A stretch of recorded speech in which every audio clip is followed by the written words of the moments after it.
They were rampaging along, won their first 2 games. They've lost their last 2, but they could have probably won both of them. Fantastic looking facility there in the deep south. I'm sure they're going to come out firing tonight. From memory, he was leading last week. Are you going to be leading this week, or? From bottom with 6 points and second from bottom with 5. Yes and no. Yes and no. It paid off for them. They got a 2, doubled a 4 and won 6 points. Depends what the teams above you do, doesn't it? Unbiased, Miles Davis. Welcome to another episode of Unbiased with Miles Davis, where we go and look at the people and the magnificent stories behind the game of lawn bowls in New Zealand. Today, I'm really thrilled to be joined by Mike Galloway. Mike, as we always do with these little podcasts and interviews, we start right at the beginning. Can you tell us where you were born and where you were brought up?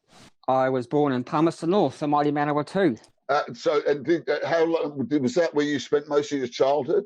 Yeah. I was there till I was there till 95 when I left when I was 30 and came to the big smoke when I was 30. Wow, so that's a fair amount of time in the Manawatu. Now, what were your parents doing when you were born? What were your parents doing?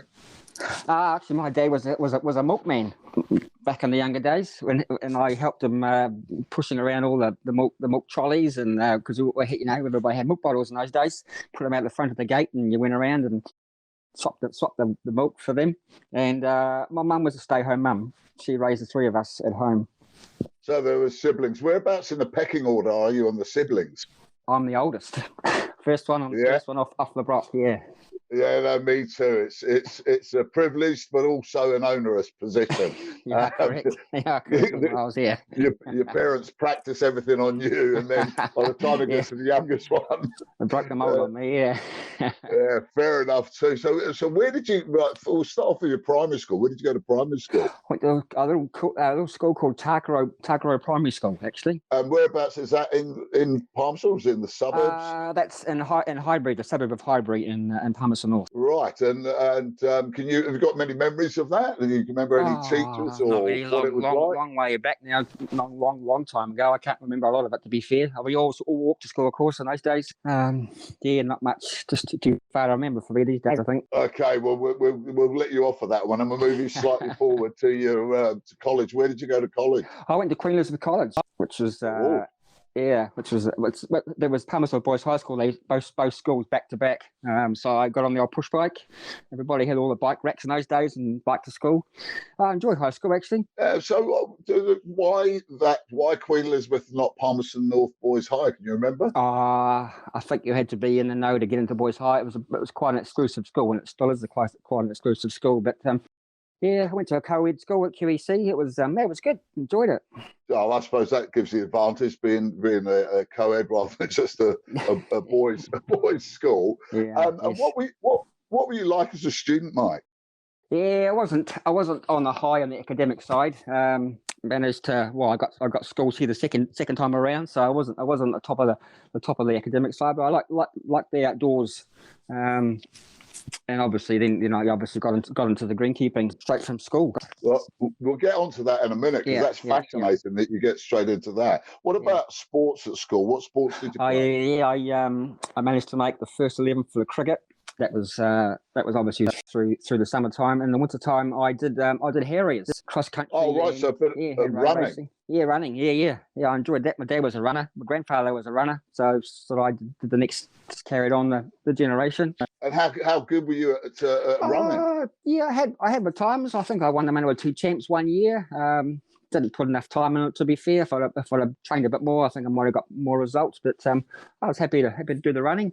It was good. It's pretty lot of mind stuff in running, of course. Yeah, very much so. I mean, but people think it's just physical, but it is the mental side of it as well. I've got to say, Mike, you look lean enough as if you could still be. You still do a bit of running now? Nah, too old for that now. I got a cycle at home, then I get on and use that. But obviously with greenkeeping, I'm on my feet all day, so I think I do keep a reasonable, standard of fitness. What about the cricket side of things? Were you a bowler or a batsman? Yeah, I was a bowler. I was probably a quick enough bowler. Yeah, I was quite tall in those days, so obviously being tall, being a quicker bowler comes in handy. And was it a game that you really enjoyed? I did, yeah, I did. I quite enjoyed it. We had all our mates from Queen Elizabeth. We used to go into the park on the weekends when we went play cricket and just play our own game, and just it was good. I enjoyed it. It was good times. Well, you're coming to leave school, and you say that you went straight into greenkeeping. Now, how on earth does a young boy from school end up going into greenkeeping? I was only 16 years old at that time, and my dad was a greenkeeper in Palmerston North. He was quite a respected greenkeeper, and one of the clubs lost their greenkeeper, so they asked Dad if he knew anybody who would be keen on doing it. So he said to me, "How about it? I'll train you up if you want to be keen to be a greenkeeper." I said, "Sounds good to me." So I pretty much left school at 16 and straight into doing greens. So how much training did the old man? I mean, like this place, the club that you went to, was he basically doing all the work? Or No, I did all the work, and he was pretty much my supervisor for about probably 4 or 5 years, sort of teaching me the trade. And then he handed the reins over to me, and then I just carried on. I mean, that's quite phenomenal. What club was it that you went to? North. It was the Palmerston North club, which in those days was probably one of the best clubs. They had the Kevin Wings and the Peter Shaws and all those guys. It was a pretty top club, so they probably took a chance on me. But obviously, Dad was overseeing me for the first 3 to 5 years, and sort of just carried on. That's fascinating story that to be able to get that opportunity and for a club. Right place at the right time for me. Yeah, and a prestigious club as well, giving you that position, I think. Can you remember how you felt the responsibility? Were you nervous at times at the beginning? I was only 16, so I was just getting. My dad was there, so that was obviously a calming figure. And then the club was obviously happy on how things were going. So when they decided that I, you thought that I knew enough to do it on my own, they were happy for me to do it on my own, and it was good. It was good.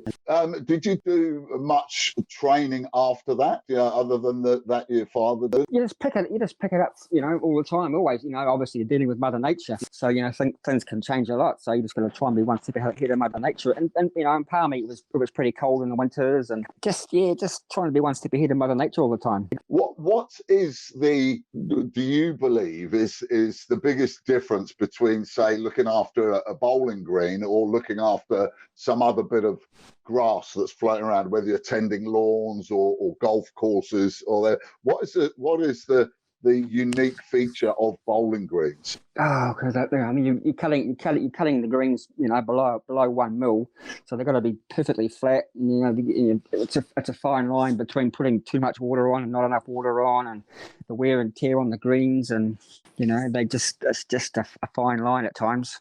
That's fascinating. How do you cope with, first of all, and this is, I'm just going to sort of, grill you now on that just because I'm fascinated by it. How do you get them level, for instance, if you've had a really rough season on it and a lot of play, and I'm assuming that it changes the level, how do you actually get it perfectly flat? We can. We've got access to laser levels, so we can go around over the winter time when there's obviously no play on the natural greens and check the levels of the laser. And then just if we find any low areas, we could just lift them up. We normally string a wire across the whole green and then tack underneath the wire, and then just pull a big screed across, sort of like doing concrete, in layman terms. And so, how do you replace the grass that's on there? Oh, we have most of the clubs these days are using Maniatodo, so we get the Maniatodo seed, which comes in the wintertime. So we get the seed from the South Island, and put it on the greens over the winter, so it's got time to grow in and bed in prior to the season starting in sort of late September in most places around New Zealand. That must be a bit nervy if you're looking out for the weather impacting on it.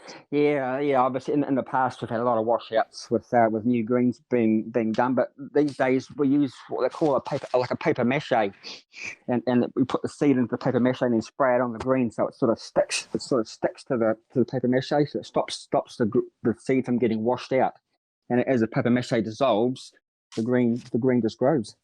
And I've heard of that technology, and I think they use it on the side of that's hills and things, don't they? That's where it's sort of originally originated from, and then one of the greenkeepers put it on his greens, and it's probably about the last under 10 years. It's sort of that's what people do now for new greens. Use this technology.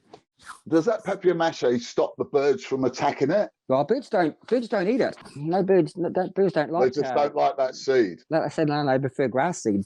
I think, yeah. So we're pretty happy, pretty lucky there, to be fair. Does the you mentioned you have to cut it down to 1 mil? What do you use to do that? Presumably, it's not just your standard, manual lawnmower. I mean, what do you use to get it that? Yeah, low? we have a reel mower, which instead of going around like a rotary, around like a circular motion, and we get them sharpened every year by specialist guys who do that. So we've got to have it all. It's like a pair of scissors. If you've got a blunt pair of scissors, it doesn't do a good job. Like a mower, you got to keep it all nice and sharp to clean. Cut the greens down to that low level. And how much does it grow much during the season?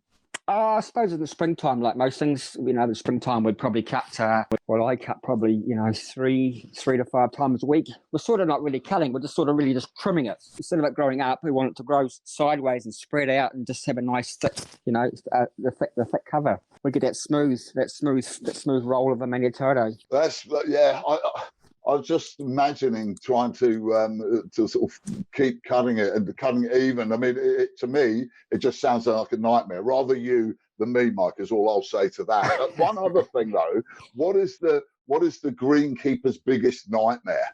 I suppose the greenkeepers at the start of the season would be dumpers. People who don't deliver the bowl down enough and they let it go from a little bit of a height.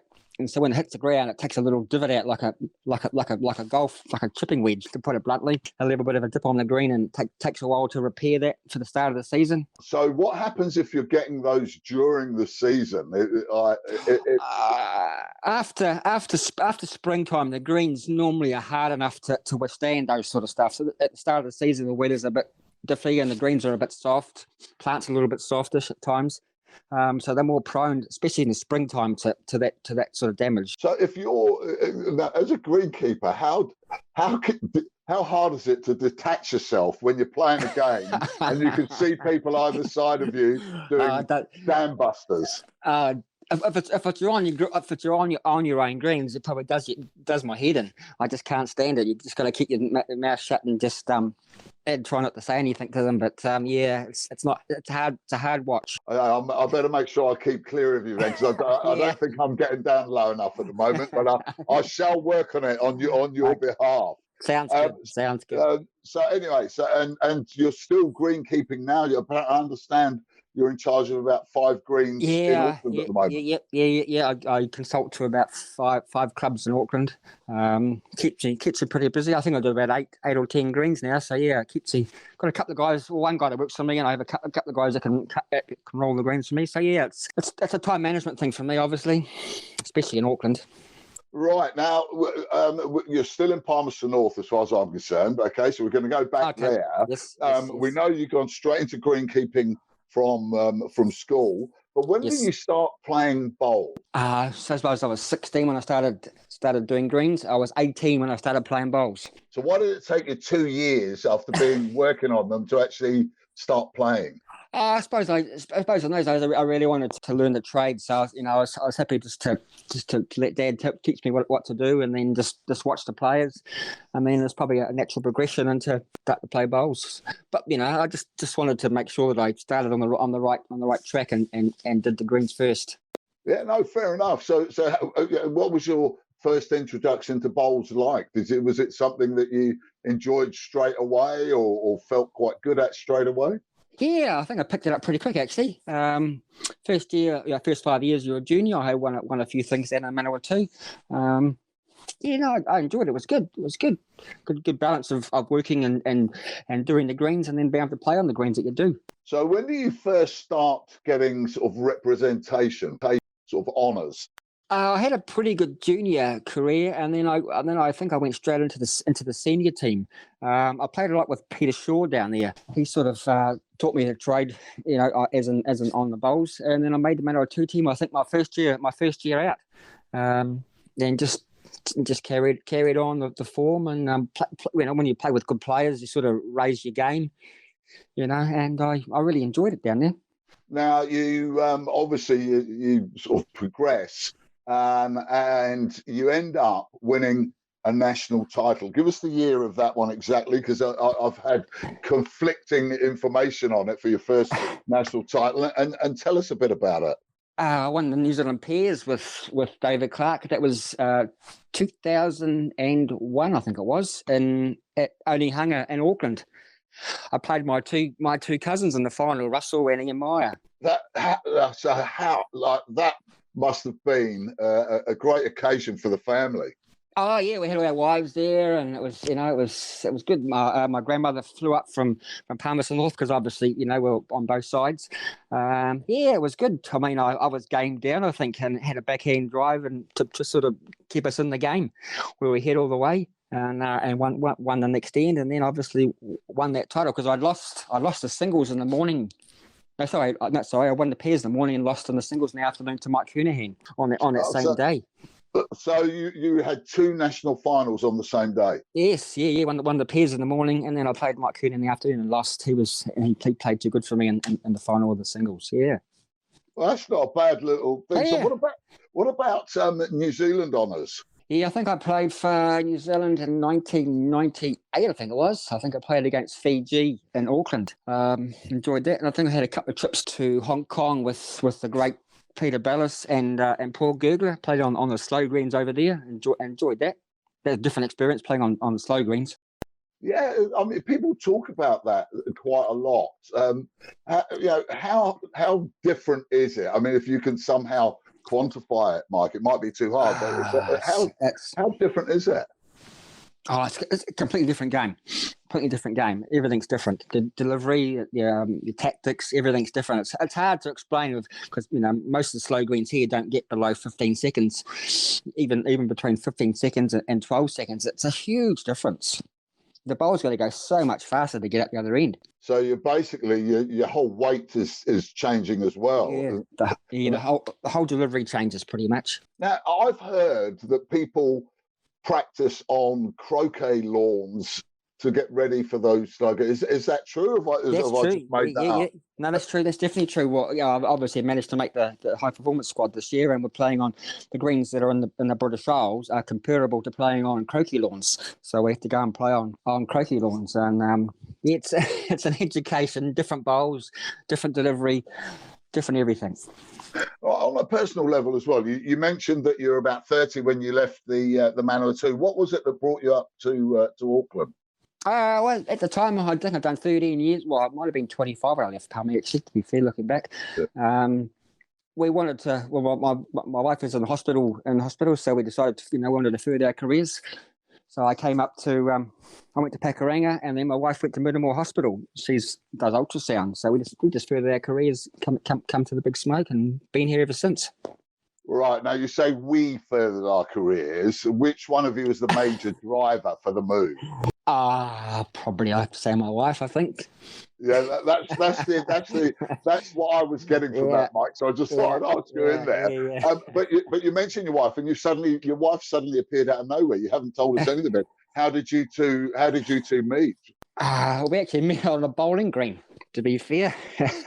I played with Russell Meyer, my cousin, in a big peers tournament at Takara. We managed to win it. And Russell's wife and my current, my wife now, obviously, Vanessa, well, they were friends, so they came down to have a few drinks with us, and I thought, she's pretty nice, and then just obviously the rest is history, as they say. Oh man! Now, were you married before you came up? No, we were engaged. Right. Okay. We were engaged before we shifted to Auckland. And so you get married while you were up here. Yes, got married in Hamilton. My wife was originally from Hamilton, so we got married in Hamilton in '96, I think it was. Don't say, mate, I think it was. You bet seriously, because this is going out publicly, and if the Mrs. G finds out that you can't remember when you got married. I'm pretty sure it's 96.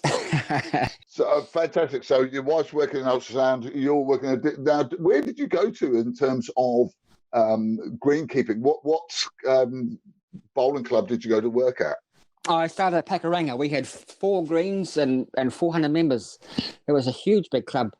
It was a different killer fish moving from Palmerston North to Auckland, because the weather's so different up here. But a challenge is what you want. What you want to do. If you don't challenge yourself in anything, you don't learn much more. It was just I just enjoyed it. That's what I was wondering about, actually, in terms of climate. Had you learnt enough in Palmerston North to cope with any of the issues that came up here, or did you have to learn on the job? Most of it, I think I was pretty competent. The difference up here is the humidity. We got a lot of humidity up here, especially in the January, February time. That's pretty hard. The temperatures don't sometimes drop between 20 degrees at night, and the greens are sweating during the day, and it's just a hard time. But it's what you get paid the money for, to try and keep the greens at the top level. You've got that international selection, and then you sort of you don't get picked again for a long while. You win a title. You're in a singles final as well on the same day. A long time between drinks. Then blow me down. This year, Mike Galloway, you win the singles again. You win the singles. So another national title, 20 years after your first one. Run us through that. Tell me about it, and how you felt after all that time, sort of out of the off the podium, so to speak. Yeah, it was pretty surreal. I mean, I hadn't played singles for probably 3 years up until this year. I just didn't feel like I needed to play singles, and the format changed. I hadn't played outside Auckland at all. Obviously, with greenkeeping, I only played at the Nationals when they were in Auckland, and I thought I'll play the singles and see what happens. And I thought, the form was, you never know how your form's going to be.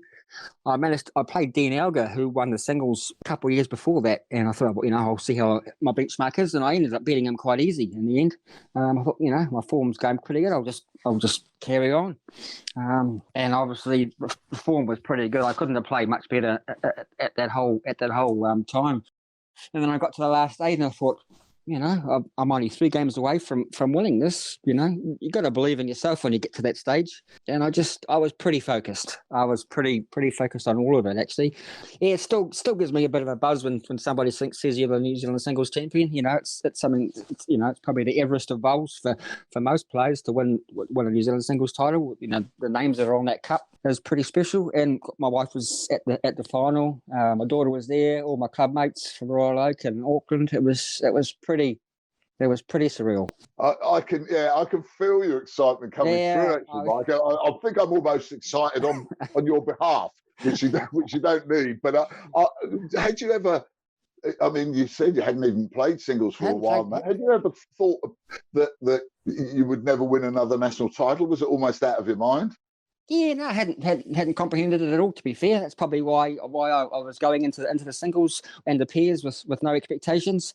And that's probably, I was pretty relaxed, and I just kept winning, and the form kept going, and I thought, I'm doing all right here. And then obviously as you win, you get further and further down, and you got to. I think it's all just self-belief. Once you get down to that little bit, it's only the small things you got to think about at the end of the day. And how did you go in you went quite well in the pairs as well? Yeah, is that right? I think played with Martin Dixon. I think we lost. It might have been the last 64, last 32. Can't remember now. Yeah, that's a phenomenal gap. I also see somewhere that you had a long gap away as well, and you mentioned you hadn't played out of Auckland. A long gap away from representing Auckland as well, because you've played for Auckland as well as playing for Manawatu too. What was the reason for that? Oh, because after I won the pairs in 2001, my wife and I decided to have our family. So I pretty much gave the game away for 14 years. I hadn't played for 14 years. So you actually hadn't even gone down the bowling club to bowl. You'd just been down there working. Just working and raising the kids and doing the the weekend stuff with the kids, with the football and all that sort of stuff with Josh and that. And then 6 years ago, the Nationals, I wasn't even playing, obviously, and the Nationals were in Auckland, and David Clark and Gavin Brown said, "Hey, we want to have a game in the Nationals." So I thought, I might have a bit of fun. And we managed to get to the last 8 in the pairs and the last 8 in the fours. I thought, it's probably like riding a bike at the end of the day. After all the time, to put it bluntly, I was going pretty good. So, I might just carry on playing. One thing that's fascinating me there, you're saying like just getting on a bike. I'm sure it's not like that, but I'm just wondering, do you think that your working lifetime with greens gives you a feel for them in terms of being able to read them as such? Oh, most definitely. I think most greenkeepers I think play bowls, and I think most greenkeepers are pretty good at bowls. You can drop your tools and have a bit of a practice for half an hour whenever you want. It's playing on different greens. I think it's definitely been an advantage for me to being a greenkeeper. But I don't have the greens going to my standard. I have them going to what they should be for Bowls New Zealand. So running about 17 seconds on an average. I keep the greens running it. So have you ever been tempted to sort of adapt it a little bit to suit your game more? No, I can honestly say I've never doctored the greens for my own personal achievement. Definitely. No, I'll tell you, you're a man of integrity, Mike. I'm not going to question you on that. Talking about sort of comebacks though, as well, due to all your form and now that you're back in playing the game, and you haven't been back sort of playing it for overly long, you're back in the high performance squad. Yeah, that's certainly a big surprise. Obviously, the national singles has certainly opened a few doors. I decided obviously to play for Auckland, and we almost won the inter-centre, and then I made myself available for higher honours and managed to get picked into the squad. So which is a nice surprise. Nice surprise. Assuming COVID settles down and allows everything, how keen are you to make the final cut and go to Birmingham for the Commonwealth Games? Oh, definitely. It's a driving force for me now. Obviously, you get the passion back once you get into that high echelon of bowlers. You want to make every post a winning post, and that's obviously would be my major goal, would be to obviously be selected for the top 10 and then go from there. Yeah. The honours and that don't stop for you, though, is it? Because it's been announced now that in the Summerset Supreme Awards for Bowls this year, 2020-2021, you have been named jointly with Lance Pascoe as the best male bowler in New Zealand. How did you hear about that, and what are your thoughts on it, Mark? I heard about it from my wife said, there's an email from Bowls New Zealand at home. So I said, okay, must be something about getting tickets to go to Dunedin for the North vs South. So I got home and just opened it up, and it said, you've been selected, as a nomination for the singles. And I read further down that obviously I won it jointly with Lance. So I thought, geez, lucky I was sitting down. I think I would have probably fallen over. Yeah, that was pretty humbling to be selected from your peers, to be one of the two players to be selected in New Zealand. Yeah, that was pretty surreal. Do you ever think what you could have achieved in bowls had you not been the selfless individual that you are and focused on your family? No, never crossed my mind whatsoever. I was pretty much walked away from bowls, and that was it. I wanted to spend much time with my kids over those 14 years. I never regretted walking away at all. That was the best thing I ever did for me and the family, to be fair. Well, we've seen that consistency actually in the pattern, because you gave up playing bowls 3-5 as well, didn't you, for Royal Oak, so that because of work commitments and you didn't want to stretch yourself too far. So I think that's something that's followed you through, Mike. One thing that we like to finish off, Mike, when we're having these chats, is to ask a few just simple personal questions, nice and easy, nothing invasive. All right. So, firstly, Okay. all right, don't start getting nervous. Have you got a pet? Yeah, we've got 2 dogs. Oh, right. What sort of dogs are they, and what are their names? We've got a Ruby, who's a cavoodle. She's 13 years old, and we've got Pluto, who's a Shih Tzu Maltese cross. He's 5 years old. Oh, blimey, that's a big age gap between the two of them. It is. Is Ruby getting grumpy? Initially, I think she's a bit grumpy. But I think it's been good for her actually to have another dog in the house and keep her quite young. Oh, that's magnificent. Right. What would be your favourite sports team? Sports team. I suppose I would have to say probably the All Blacks, I think. I don't think you're alone in as far as that goes. Many people have said that. Unlike your mate Martin Dixon, who's got the Leicester City affliction. Now, what about a sporting individual, Mike, that you admire? I think I'd have to admire Roger Federer. He's a pretty humble champion. He's not a show pony. He's just one of those nice guys that just gets on with it and he's just a nice guy, I think. I would have to. I think about 90% of people that we have these chats with go for Roger Federer. So he's obviously, transcends different sports, and is a great example for people. So yeah, you're not alone there either. Right now, what about music? If you could go and see a band, any band, alive or dead, or an artist, who would it be? What sort of music do you like? I suppose I'd like to see either probably the Eagles. Yeah. Maybe Elton John. Not a bad little combo there. No, good combo. I've seen Elton John. I've seen Elton John a couple times. When did you see him? He played with Billy Joel a few years ago at Mount Smart, and we saw him again at the Spark Arena in Auckland. What did you think? Oh, he's brilliant. He's brilliant. Yeah, he's a real showman, isn't he? He's like, different quality. And what about movie? Have you got a favourite movie? Movie. Not really. I like a lot of movies, to be fair. There's not one that really stands out. Yeah, no, that's fine. You don't get punished. There's no wrong answers. But finally, we don't wish this on you, but should you get caught for all your previous transgressions and end up on death row, what would be your last meal? I'd like a nice steak. And how do you have it? It's got to be medium rare. Yeah, so many. I can't. It's like it's still alive almost. That's the idea. It's got to be nice and tender and not no blood, but obviously nice and red and just nice and smooth and succulent. Yeah, it's fascinating. I've got to try and educate my palate to that because unless it's really well done, if there's any pink anywhere, that's it. It's going back on the griddle for me. Well, Mike Galloway, thank you so much for your time. Congratulations on not only your national singles title, but also the magnificent award in the Summerset Supreme Awards of joint male bowler of the year, along with Lance Pascoe. I wish you and your family all the best for the future, and also fingers crossed that you make the cut and have sort of cap your career off basically with the Commonwealth Games. Yeah, thanks, Miles. Yeah, it would be nice to be involved in the Commonwealth Games. Would be the pinnacle of everybody to wear a silver fern again. To be fair, definitely. They were rampaging along, won their first 2 games.